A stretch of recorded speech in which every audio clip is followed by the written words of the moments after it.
I'm a native speaker of English from the United States. Today is day 11 of the 12 Days of English Challenge. You, my friend, are almost at the end. Oh my gosh.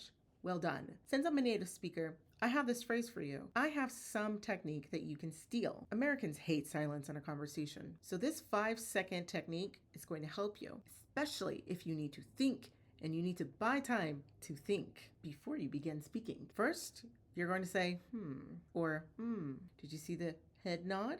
You're going to nod your head as well. Breathe in and let it out. And then say, well, and then you can begin speaking. Practice that 3 to 5 times. For example,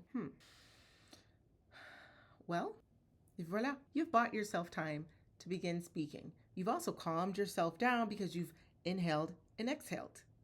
If you love that technique, you're going to love the Kill Your Bad English Toolkit. I'll tell you more about it tomorrow. I'll see you next time. Bye for now.